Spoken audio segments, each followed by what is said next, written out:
Welcome to Radical AI, a podcast about technology, power, and society, and what it means to be human in the age of information. We are your hosts, Dylan and Jess. In this episode, we interrogate the digital economy, from Venmo to job automation to economic and social inequality. To explore this topic, we invited Zanele Munyikwa to the show. Zanele is a PhD student in management science and information technology at MIT Sloan. She is a computational social scientist who uses causal inference and machine learning techniques to study the digital economy, technology, and the future of work. We first met Zanele at a working group of the Mechanism Design for Social Good Initiative, or MD4SG for short, and we knew that we had to have her on the show to highlight and spotlight her research, and we're so excited to share this conversation about that research with all of you. A reminder that at the end of every episode, including this one, Jess and I do an extended debrief of the conversation and some of our key takeaways, and we have great banter together about various topics related to the episode. So please do stick around, and in future episodes, just know that that's a part of the show too. So we would love it if you were to listen.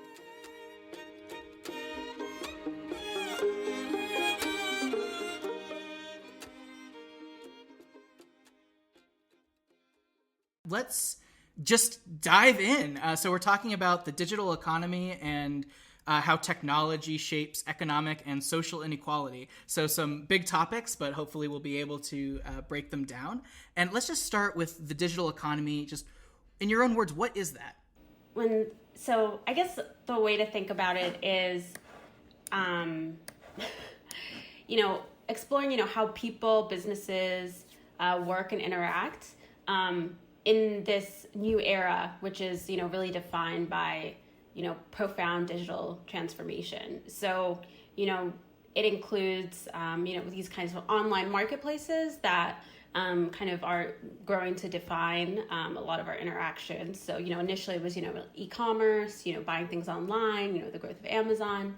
But now more and more, it really defines, how all of these, digital systems are integrated into our workplaces and organizations. And so at this point, our economy is a digital economy, I would say. And so it's, really, when I say, I study the digital economy, it's really exploring in what ways are digital technologies, integrated into the way that we work, the way that we live, the way that we communicate, and what impact does that have on kind of these prior social forces.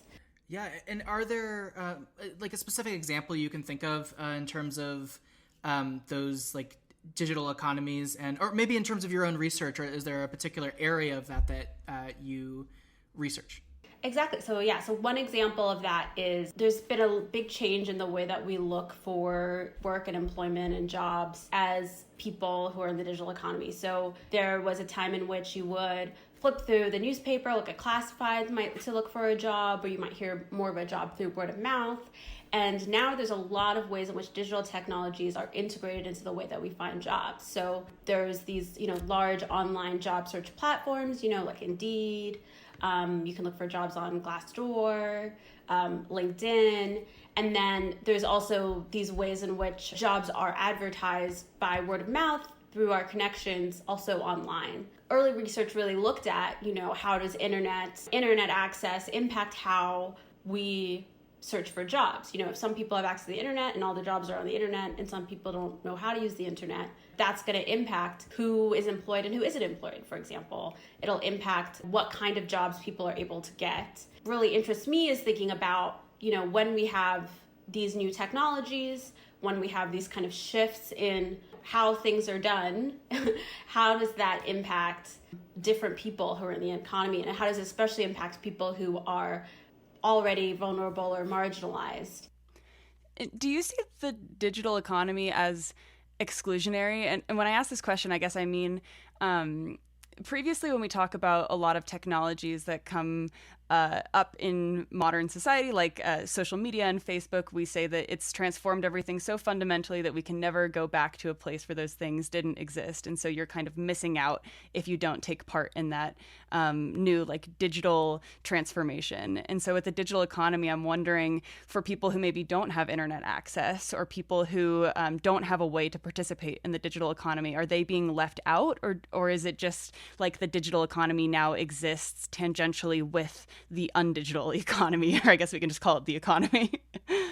I hesitate to say something so kind of all or nothing as, the digital economy being exclusionary, but I think there are a lot of exclusionary forces that exist. I think it's not necessarily by its nature exclusionary, but I do think that I guess a term that, we sometimes use is, kind of, a winner takes all economy.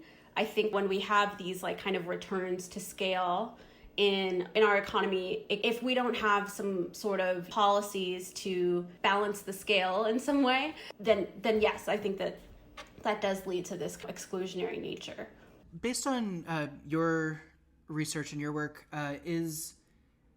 what's new with this digital economy compared to the previous economy that we were interacting with as a society? Are there unique challenges that we're dealing with now that didn't necessarily exist before or have now been exacerbated by this new digital economy? I think the thing that is new, that I think is really different from kind of what we saw during the Industrial Revolution, is the extent to which we are able to explicitly describe what the technology is doing.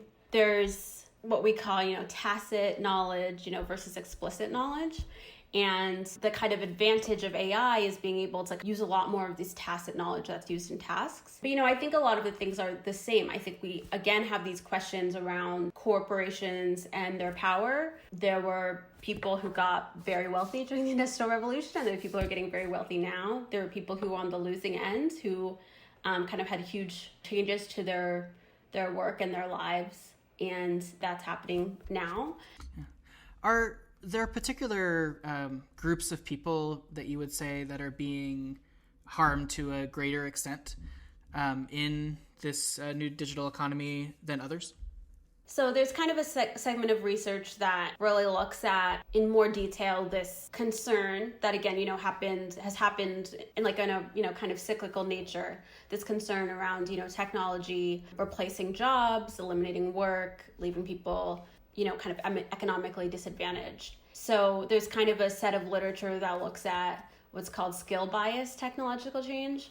And so this kind of set of work looks at, when there's, the introduction of a technology, who benefits, and in terms of wages, in terms of reduced risk of unemployment. There's a lot of things that I don't kind of love around love about the framework of separating workers into like low skilled, middle skilled, high skilled. Skill bias technical change, you have this like idea that when a new technology is introduced, it's complementary with some high-skilled work. So you're able to produce more as a worker because you've got this technology, improving your productivity.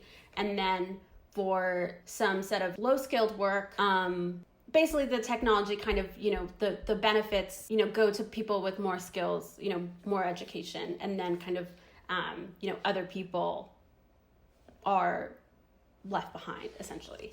And when you're talking about the people who are, quote, low skill, who are being left behind, is this just because they don't get the opportunity to use new technologies in the workplace? Or does it have anything to do with the fact that their jobs might even be automated away because of technology? Or maybe it's a combination of both? Beyond kind of the categorization of like high skill versus low skill, there's also this idea of kind of cognitive versus non-cognitive tasks. And so if you think about it, there's, a set of occupations in which, much of the work that you're doing involves some sort of manual skill. One way to think about it is you've got, kind of, as I said before, these like kind of first wave of automation that's, kind of rule-based, expert-based systems, traditional IT systems. And then there's also, what we think of as, machine learning that's like commonly deployed in like, our online interactions.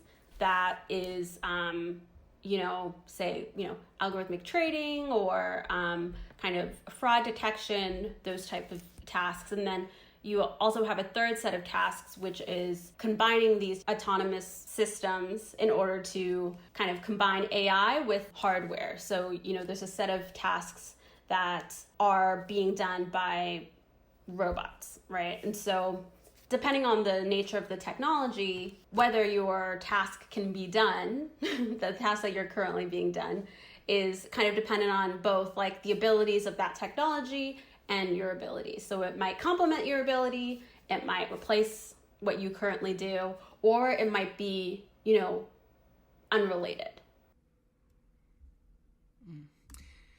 I'm thinking about I'm thinking about this article I read maybe like 10 years ago, and it was called The Invisible Hand of the American Empire, and it was about like the economics of like capitalism and just like the concept of that invisible hand, that like the markets are going to move where the markets are going to move, and then it brought in this concept of empire. I can't remember who it was by right now, but this conversation is making me think. I'm curious if these changes in the economy, especially how they're making either certain communities or skill sets more invisible, whether there's also something going on politically here too.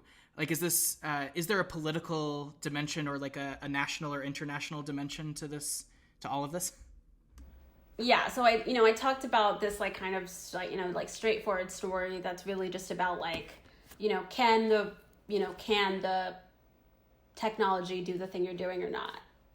And, what has, become increasingly clear if you look, kind of, at your, kind of interactions in your daily life, there's, clear places where there could be a technology that's, doing what an individual is doing, and that technology is not currently deployed.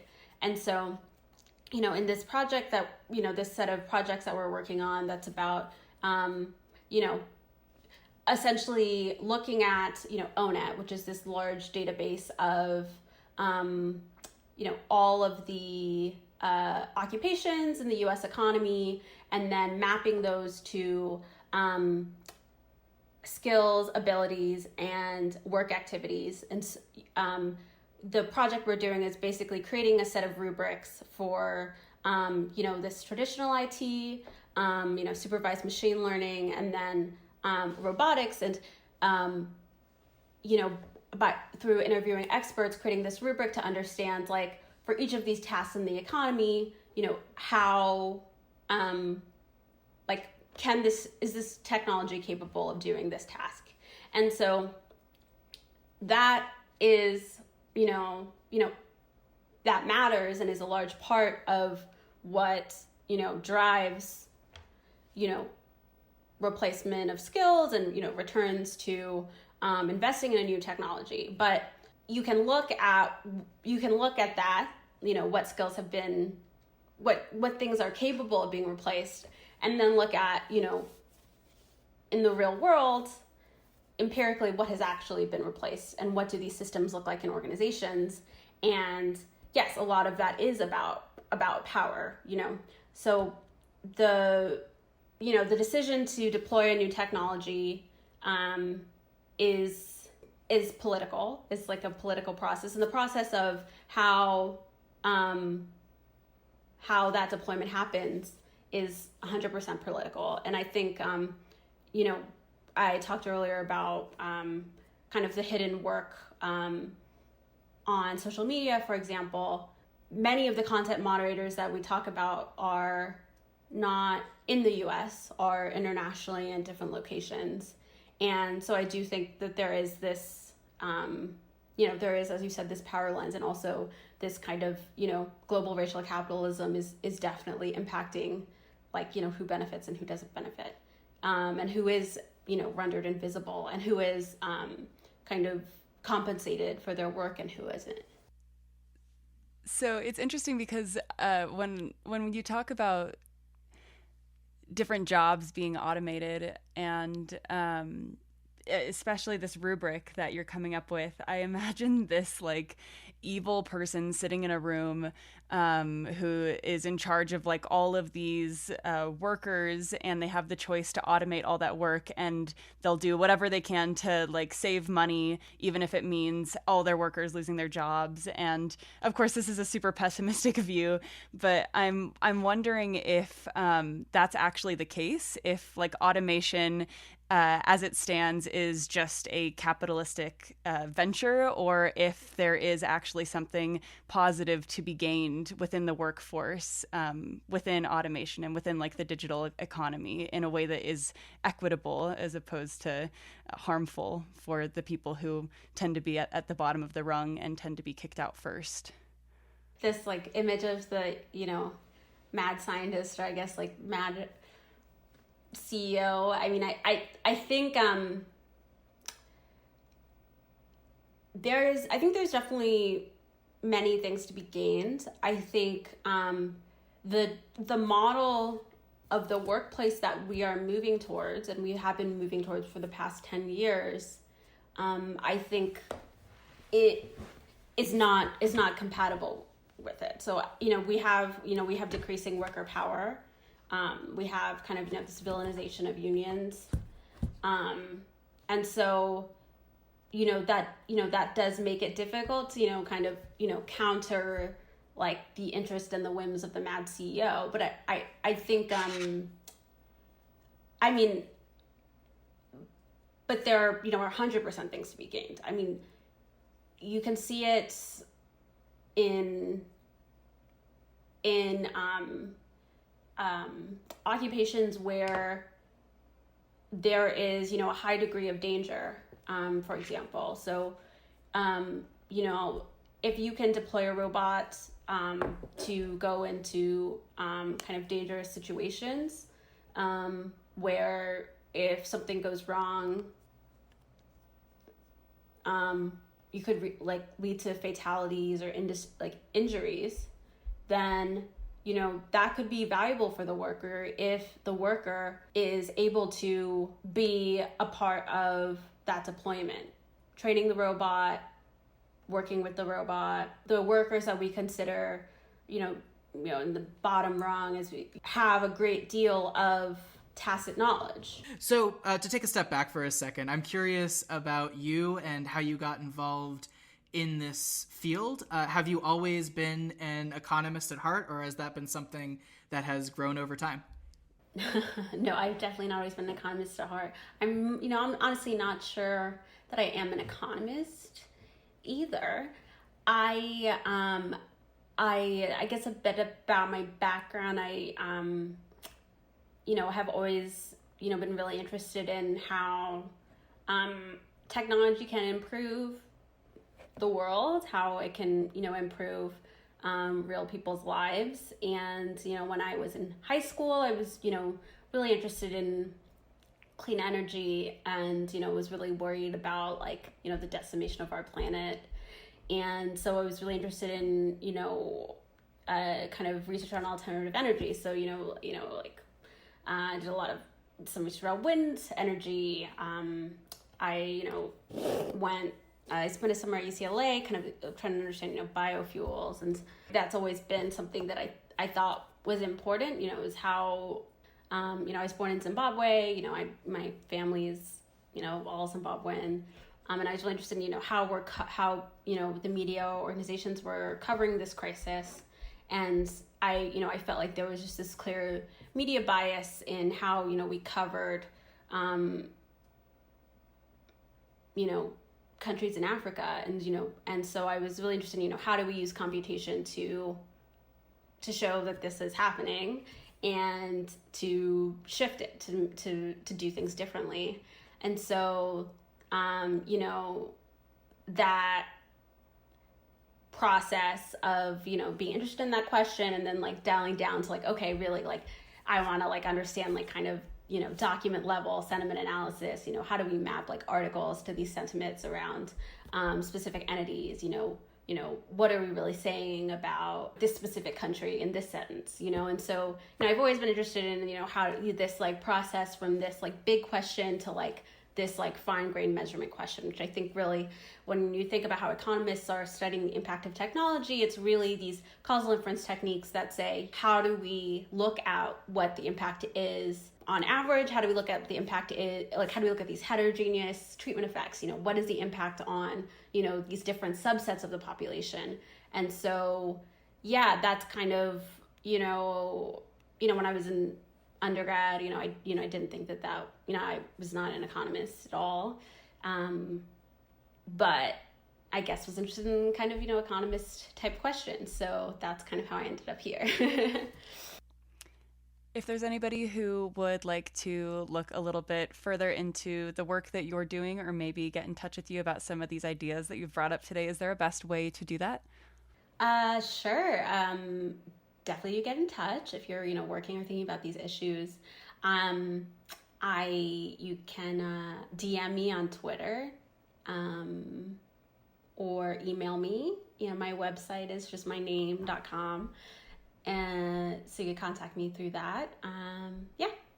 Great. And we will be sure to include all that and more in the show notes. But for now, Zanele, thank you so much for coming on the show and talking to us today.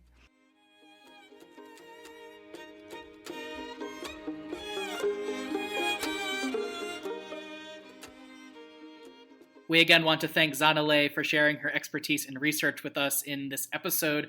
And let's start talking about the digital economy, Jess. What do you think? What did you get from this episode about the digital economy? Well, I'll start off by saying that economics is not my strong suit, so I definitely learned a lot about the economy in general in this episode, but especially the digital economy. And I think that one of the first things that stood out to me in this conversation was about some of the ghost work that Zanele was talking about. And for those who are listening, if you haven't heard our episode with Mary L. Gray talking about her book on ghost work and just all the research she's done in that area, definitely check that out if you want to explore this topic further. Because ghost work is something, as Zanele mentioned, that happens in the background of all of these technological systems that are so easy for us to use nowadays. And when Zanele was talking about Venmo and the ways that we interact with the digital economy that just seems so second nature to us now, but how there's all of this work going on in the background and all of this, honestly, harm that's being done to communities in the background to make these technologies easier to use for us. That was something that stood out to me right away, because I really don't think about that pretty much ever when I'm using these applications. And I do think I should probably be thinking about that a little bit more. Yeah, this reminds me, this conversation reminded me a lot of different conversations that we've had with other scholars about the future of work. Specifically, we've talked more about like artificial intelligence, but I really appreciated this conversation because it was more broadly about the digital economy. And the part that's sticking with me is when Zanele was talking about the changes that have happened in this time of COVID, in this time of pandemic. And I know from my own research and experience, there does seem to be this like stratification of society of, the people that receive goods that are being delivered to their door, and then the people that are delivering those goods. And it's almost amazing to me that the world has, this world, I guess, that we're living in right now, with that stratification has become so normalized. It's almost scary how the economy has changed, like right beneath our feet within the past year, and like now it's normal. It's almost like mask wearing, where like mask wearing, at least in the US, was like super weird. There were still, there's still people pushing back, I guess. It felt weird to be doing that. And then, within a few months, we adapted, or at least a lot of us adapted. And it's amazing how, resilient humanity can be, but then it's also a little spooky, I want to say, about how quickly we can adapt as a society to a new way of being, of doing things, and a new way of being, without necessarily asking those questions of like, well, what does this new economy mean for justice and equity in our culture? I'm just going to keep pitching our old episodes in this outro because, of course, if we're talking about the gig economy and the digital economy and how that impacts jobs, then we need to make sure that we mention our previous episode with Vina Dubal that dives a lot deeper into that topic as well. And that is just such an amazing episode. She is a really great scholar. And speaking of work and automation, that was actually another thing that stood out to me in this conversation was the difference between the ways that automation impacts low to high skill workers in the digital economy, or I guess in the workforce, I'll just use that phrase this time around. It's honestly something I've never actually thought about. I guess I've thought about automation before in thinking that, okay, eventually it's probably going to take over all of our jobs, but maybe not our creative jobs. But then, eventually it'll probably take over our creative jobs as well. But Zanele brought up such an interesting point that right now it is the, quote, low skill workers that are the first on the line when automation comes into the workplace. And they're the first ones who are cut because automation is largely repetitive tasks that, quote, low skill workers are being hired to do. And on the other hand, high skill workers are the ones who are benefiting from these automated systems and this software that gets incorporated into the job. And that just feels so unfair. And it makes me wonder, well, who is making these automated systems? Obviously not the people who are getting taken out of the job. At least that's what I would assume. But I don't know, Dylan, what do you think about all that? Yeah, just I keep thinking about this infographic that I saw around the interwebs and social medias. Is that what those people experiencing youth call it? The interwebs? That's right. Well, I'm no longer one of them. So anyway, on the interwebs, in the social medias, there was this infographic that was going around about the top, I think, 10 to 15 richest people in the world, predominantly men, predominantly white men, predominantly from the U.S. And so, at the top you saw Jeff Bezos and like Elon Musk, and you got to see the difference between their wealth beforehand, which was just like, however many billion, and then beforehand, I mean, before COVID, and then after COVID, right, you see this like massive explosion of their wealth from like several billion or even like, tens of billions to like hundreds of billions or at least 100 billion or something like that. I don't know what Bezos and Musk are worth right now, but there's something wrong with that, right? Like for me, right, I'm speaking for myself, everything that you said and like that number, like, can you even think in like the billions of dollars, right? Like the fact that much wealth is concentrated and has become even more concentrated while there's been this, technical automation, which it's just shocking. And also I think this pandemic has really shown a light on what was already broken in this capitalistic economic system. I think the free market, it did increase GDP and it has continued to make the rich richer. But with this automation, like you're saying, I mean, the people designing it and the people employing it are not the people who are being harmed by it directly, at the very least. And so what do you do about it? Again, as usual, I think we have a lot more questions than answers about that because this is such an intricate system. But I think, per Zanele's work, there needs to be something that is done about it to begin to deconstruct these systems. Because if we don't deconstruct them, or at least slow their evolution, the only way forward is to continue to harm those who have already been harmed. And that's probably going to happen at an exponential rate. That was one of the things that really actually stood out to me in this conversation too, was like you were just saying, Dylan, this is such a complex system that's becoming so deeply embedded in our society, and COVID has exacerbated and furthered and probably rapidly sped up the process of the digital economy coming into our lives. And as Zanele was saying in this interview, there's not really a way to revert back to the non-digital economy at this point in time. It's here, and it kind of seems like it's here to stay until we do something about it.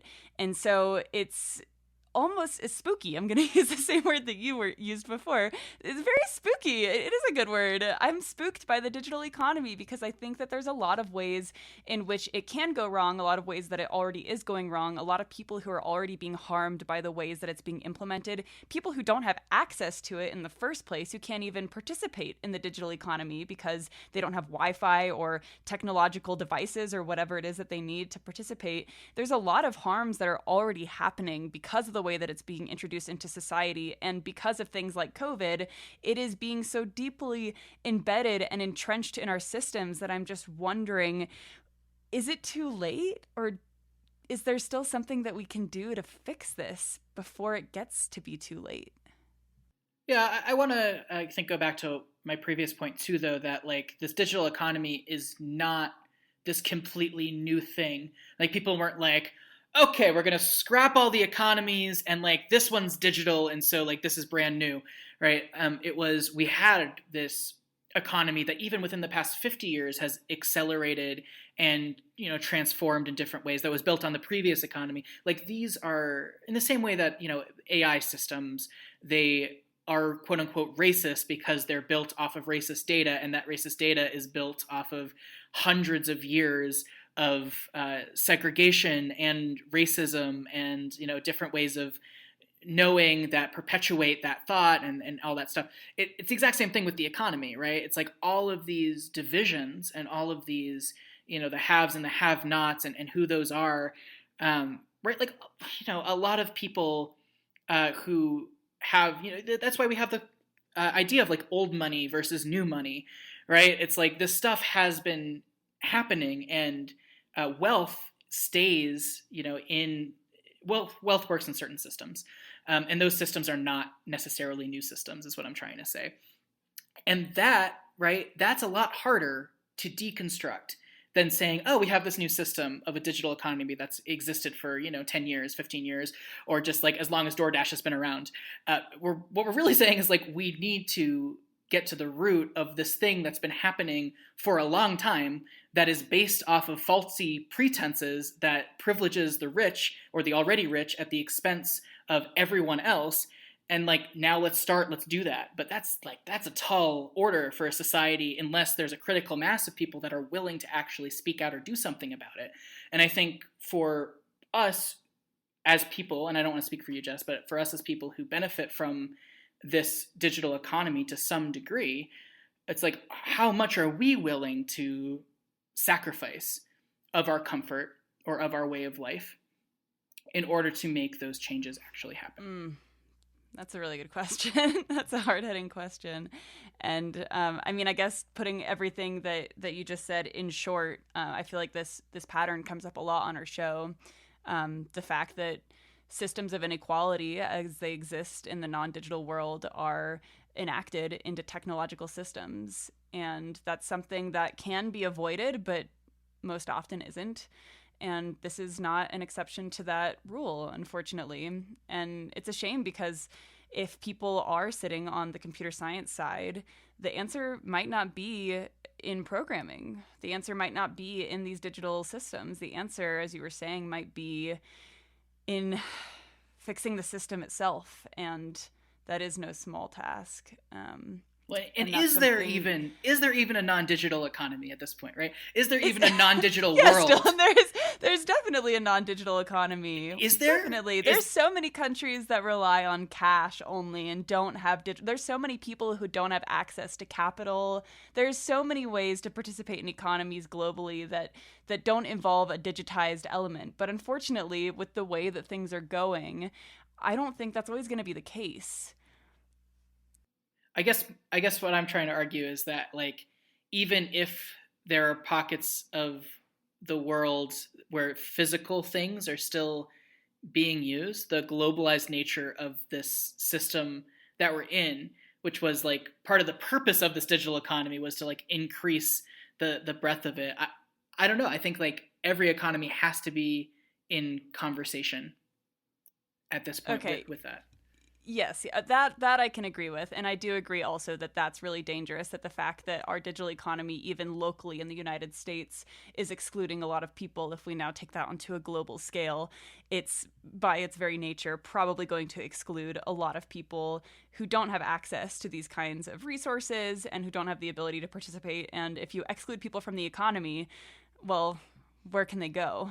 And yeah, that's also very spooky. Right, and I'm not saying there aren't groups or indigenous cultures that exist, quote unquote, off the grid. But what I am trying to say is that these global economies and these global digital economies, insofar as they impact the environment, insofar as they impact, different ways that culture is spread or destroyed, or languages are spread or destroyed, that has an impact even on those groups, and those groups don't even necessarily have agency or a question of how they can interact with that. Yeah, I think it sounds like, unfortunately, for this episode, we are, like you were saying, Dylan, coming away with a few more questions than answers this time. But we were so close to solving it. If I don't think we're close to solving it. We almost solved it. In fact, it's I almost think we solved. raised more questions in this debrief than we usually do. So if you're listening and you think you have some answers or thoughts about these questions, please reach out to us, because clearly Dylan and I have a lot of thoughts about this.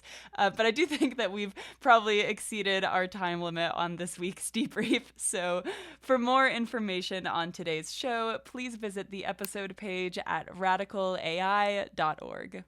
I think this is the episode in which I've spoken out about the dismantling of capitalism more than any other episode. So that's fun.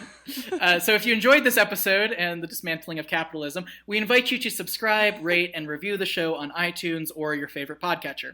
Catch our new episodes every other week on Wednesdays. Join our conversation on Twitter at RadicalAIPod. And as always, stay radical.